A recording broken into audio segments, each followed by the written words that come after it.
According to the all-time greatest NBA book, I have Kyrie Irving ranked as the 82nd greatest player.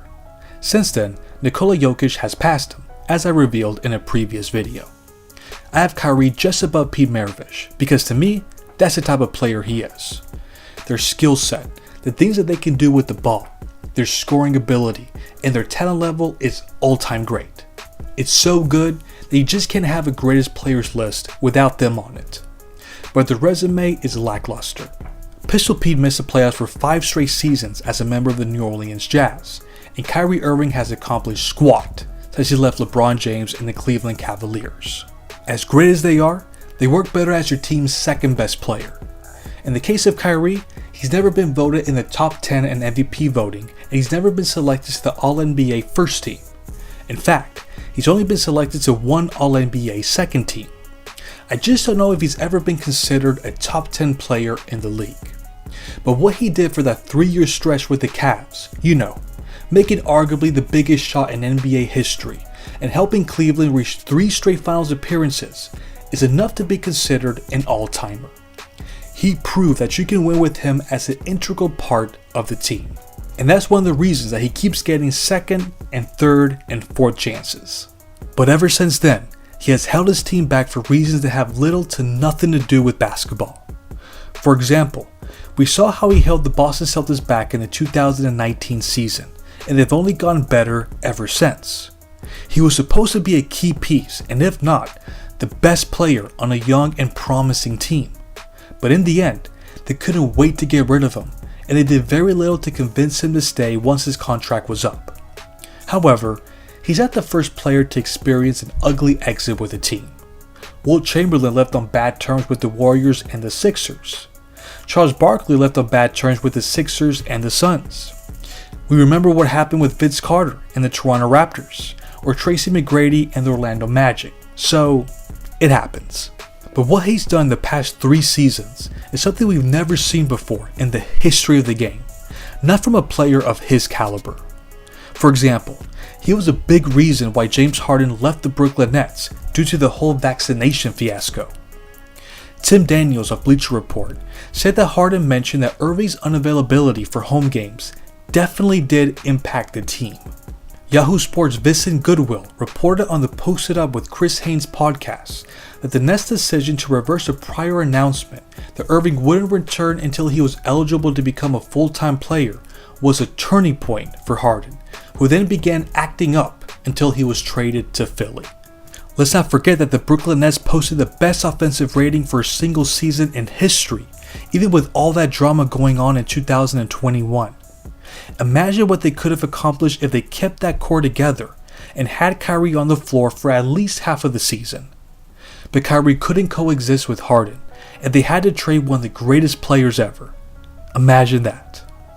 We also have the reports that were coming out that he refused to listen to the plays that Steve Nash would draw up, partly because he mentioned himself that they didn't need a coach, that they could essentially be coaches as well. And now, we have the suspension that he's getting ready to finish for his refusal to say that he had no anti-Semitic beliefs. So what happens next? It's impossible to say with him. My gut is telling me that he will continue playing and help the Nets redeem themselves from that disappointing sweep they suffered at the hands of the Boston Celtics. Once this season inevitably ends with another early playoff exit, Kyrie Irving will be an unrestricted free agent. We remember all the drama that happened this offseason and the rumors circling that he would end up with another team. It was reported by the New York Post that he wanted the Nets to offer the max, and they wouldn't do it for obvious reasons. For one, it was his lack of availability. And second, it's all the drama and distractions that he causes in that locker room. With that in mind, is there a scenario where if there isn't a single team that is willing to pay him the money that he thinks he's worth, that he just walks away from the game? But here's the thing, who wouldn't be surprised if that happened?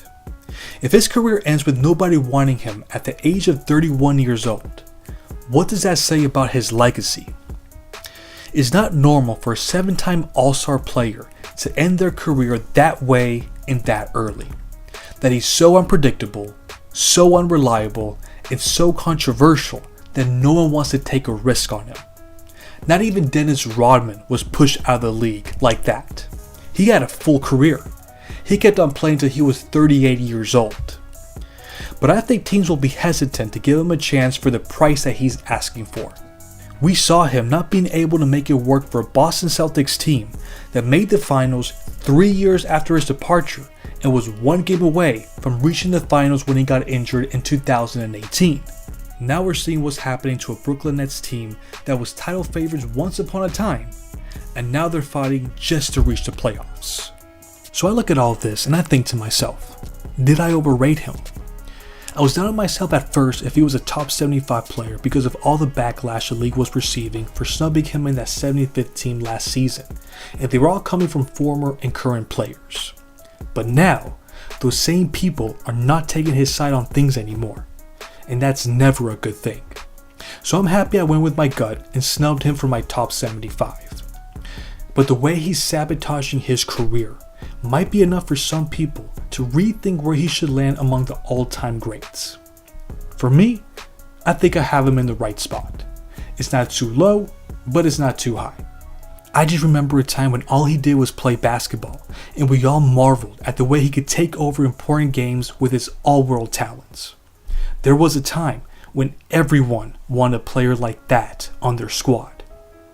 But they say success can sometimes change someone, and maybe that shot from Game 7 was the beginning of all that. Maybe he experienced success too soon, and he wasn't mature enough to handle it. Or maybe LeBron James made him look that much better. Who can say for certain? But all I know is that we all thought that the sky was the limit for him after he made that shot. And now, he might be pushed out of the league. And that's one thing we can all agree on, is that his career has been a major disappointment.